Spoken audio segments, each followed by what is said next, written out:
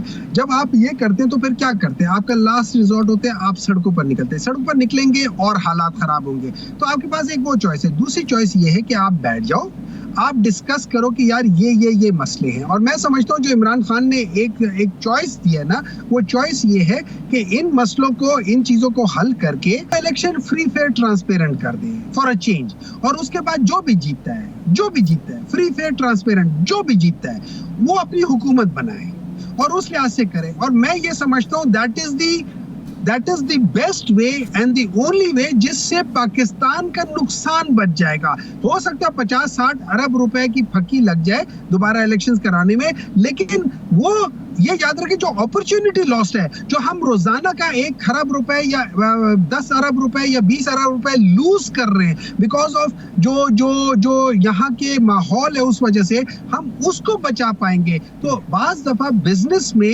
آپ اپنے لاسز کو کر کے فردر لاس کو روکتے ہو. یہ چیزیں وہ لوگ سمجھ سکتے ہیں جن کے اندر شعور ہے، جن کے اندر عقل ہے. لیکن وہ لوگ جو بیسیکلی جو لوگوں کا حق غاصب کرنے والے ہیں، جو چور ہیں، جو ڈاکو ہیں، ان کو پرواہ نہیں ہوتی. ان کا صرف ایک ہی کام ہوتا ہے، اوروں کا مال. ہمایوں صاحب یہ فرمائیں کہ یہ جو آئی پی پیز کی بات بھی ہو رہی ہے، اس پہ دھرنا دیا ہوا ہے جماعت اسلامی نے. آج ہم نے سنا کہ آپ کے لیڈر نے آپ کو ہدایت کی ہے کہ آپ لوگ اس میں شریک ہوں، جماعت اسلامی کی آپ حمایت کر رہے ہیں. سوال میرا یہ ہے کہ یہ آئی پی پیز کے معاہدے کیسے ختم کیے جا سکتے ہیں جبکہ اس میں ساورن گارنٹیز موجود ہیں اور ریکوڈیک کا معاملہ ہمارے سامنے ہے. اس کے بارے میں کوئی آپ نے ہوم ورک کیا کہ یہ معاہدے کیسے ختم ہوں گے اور بجلی کا جو بحران ہے اس سے ہم نجات کیسے حاصل کر سکتے ہیں؟